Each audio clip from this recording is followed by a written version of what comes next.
I really feel like my first video hit the nail on the head when it came to season 1, and I feel like it's still prevalent in season 2 as well. A lot of stuff that still is reoccurring, whether it be the build-ups, the relationships that do happen, and even the insecurities that we do see from a lot of these characters in the season. Added in with the fact of how fun the show can really necessarily show you, but in the season showing you how dark it can really get as well. So basically what I'm saying is, Superman still delivers. Birth has made your brain weak. But you found Kal-El? Because of your heart, and you're the only one I have now! Overall, I had a really good time watching My Adventures with Superman. For my statement where I said in my first video where I said different interpretations and how necessarily that can really go for different comic book characters, and I feel like most of the changes that we do see in My Adventures with Superman, I overall like most of them. There's only a few of them that I do want to get to by the end of the video to go over some of my dislikes here and there, but mostly I had a really good time watching this and I sort of want to go over it. Also spoilers by the way, and by the way, if you have not seen season 1, go ahead and watch season 1, see, give it a chance if you will like it, or if you want to watch my first video to see if you like it, go watch that as well. But here we go. The main theme of My Adventures with Superman season 2, it has to be relationships and insecurities, and I love how it's done the whole way through. Feeling like it harpens back to my old video where I talked about Lois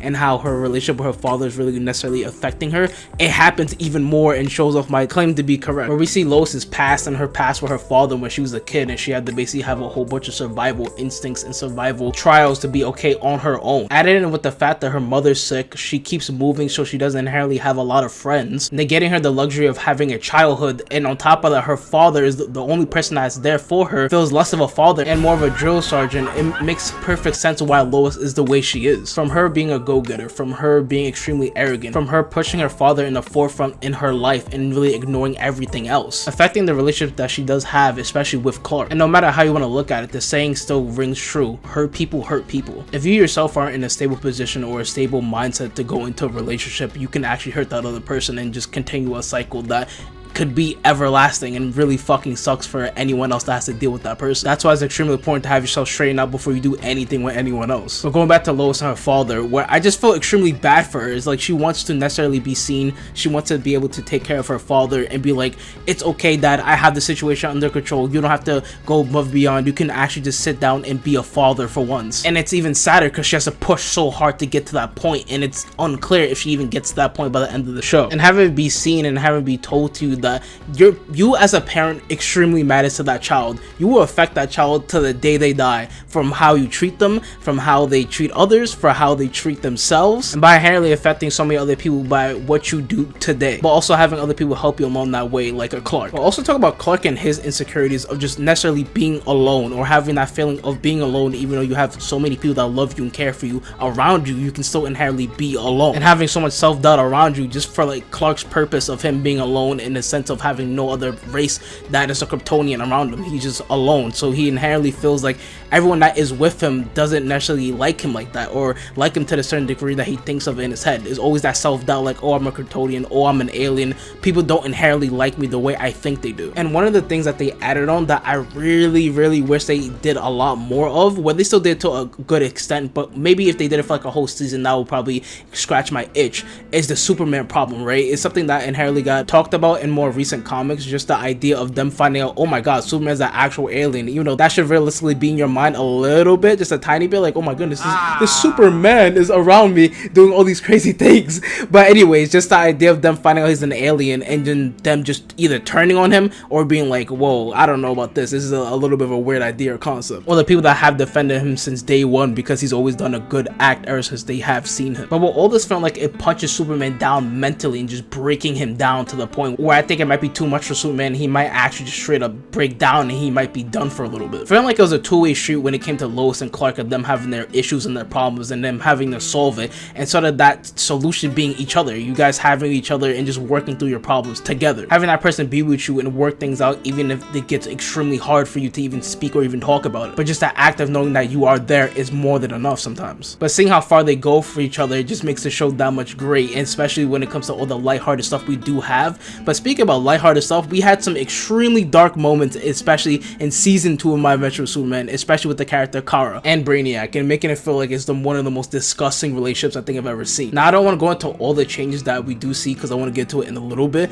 but I do want to say some of the changes that are in My Adventures with Superman with the characters of Brainiac as well as Kara. Seeing how different Brainiac is in this interpretation, where Brainiac was on Krypton, he was basically the supercomputer for war when it came to Kryptonians, as well as how Kryptonians were used to be a warlike race and they used to sort of take take over and become an empire of some sort. But in the later half, they chose to be a more peaceful route or a more peaceful race. But Brainiac didn't like that, so he basically eviscerated the whole empire and sort of wanted to start anew and taking Kara up as a baby and telling her, I'm your father. Design wise, I think Brainiac looks pretty cool. He doesn't inherently look like Brainiac to me at least, but he does look inherently pretty cool. And the things I will get for him, I do like this iteration of Brainiac. I like how sadistic he is. I like how disturbing and disgusting he is, and how he sort of treats every situation, and how his mental state is when it comes to the idea of everything else, including Krypton. With us getting a taste of how bad he is by the way he treats Kara, by him always saying, you always disappoint me, or the way he treats and talks to her, it feels like she's like a little fly on the wall, or just something that has to be squashed or get out of his way. With us always seeing the reaction of Kara and how sad she is whenever he talks to her like that. With the added bonus of us seeing how bad Brainiac is as a person when he actually terraforms Kara's brain.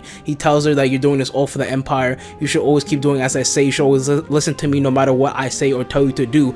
And there was a point in time where he didn't get that. He didn't get Kara to do whatever he wanted, so he just does mind control to her brain and forces her to destroy other races on other planets, leading to billions of people dying without Kara ever realizing it, and having a false reality thinking that all the races are okay under the Empire. Holy fucking shit. That's pretty dark. Yeah, that's dark. Yeah, it's pretty dark. You know, well, maybe. With me also loving just the way Brainiac toys with people and how he just sort of breaks them. He pushes them to a certain point, whether he wants them to break or wants them to fall into his hands. Oh yeah, side note, I do want to add in to say it was pretty funny sometimes with Brainiac, because some of his lines on the end of his line delivery would either be way too fast or he would just like rush it. I don't know what it was, but it was just hilarious to me. I don't know why I always laugh at that. Oh, child, we will speak later.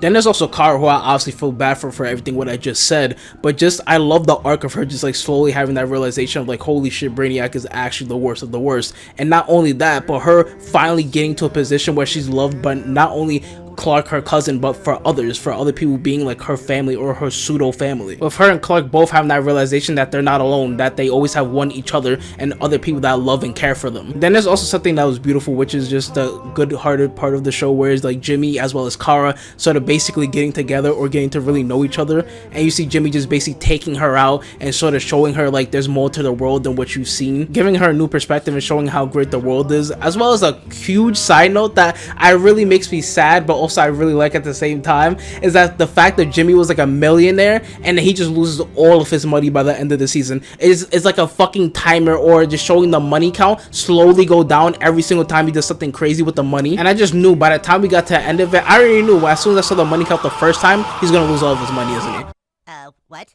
It's gone. It's all gone. Also, there's one big thing that Jimmy did that hugely affected the world of My Adventure with Superman, is when he talked to Lex Luthor and told them that, hey, you can get off your feet, you can actually do anything, you're a really smart guy, you have a whole bunch of options, which led to the rise of Luke Skywalker, Lex Luthor. And all I could think about in my head when he was saying it to Lex Luthor, I was like, good advice, wrong time. Like, this is like the worst time to actually give this man this advice. But with me saying all of this, I would have to say I really do like a lot of the changes in My Adventure with Superman. It really does feel like it's a fresh pilot, like a fresh taste of something that I've already had before but remixed a little bit. Well, a lot, but still being true to most of these characters that we do see on the screen. And we're adding nuance like we do see for every different iteration of Superman that we go through throughout the timeline, whether it be the 70s, the 80s, the 90s, the early 2000s, or even now. Now it's time to talk about the two negatives I do have with this show. One is the designs. Most of the designs do not look too great. I'm going to be completely honest. The designs that we do get for most of the main villains, most of them is not good at all. I don't like that at all. It looks pretty bad. And I will say Superman's new suit, don't like it at all, but I do like Supergirl. It fits extremely well on her specifically, but with Superman, I just feel like it's too much. It feels like less is more, and me really liking the original suit a lot more. Then there's something else that I did talk about in my original video that I want to bring back again because it still is prevalent, is just the Kryptonian tech. Now, I do like the idea that most of the villains inherently have that Kryptonian tech, and that sort of makes them go toe-to-toe with Superman here and there, but there are also times where I'm like, damn, I really wish like we didn't have that much Kryptonian tech, and we can sort of stray away from it and have different other villains come from different other places, or maybe allies, just like how we do have in this season with John Henry Irons. I believe he doesn't have any Kryptonian tech, but just regular Earth tech that's pretty good. But I feel like we are going to get a lot of changes initially, especially at the end of the season, where we do see Lex Luthor and he's making his own little company, as well as we did get a little hints of like seeing Superboy out and about. That sort of gives me hope that we're going to see more, if anything. And the thing I do have to talk about lastly is just the repercussions at all for Superman or maybe Supergirl for like sort of turncoating, as well as them being evil for a second, or just having all of this kryptonite that's necessarily around Earth. But other than that, thank you guys for watching. Thank you for liking, comment, subscribing, and I want to hear you guys' comments on this show. I want to hear what you guys are likes, what your dislikes, what you thought was great about this show, or even what you thought about this video. But other than that, I'll see you guys in the next one. Goodbye!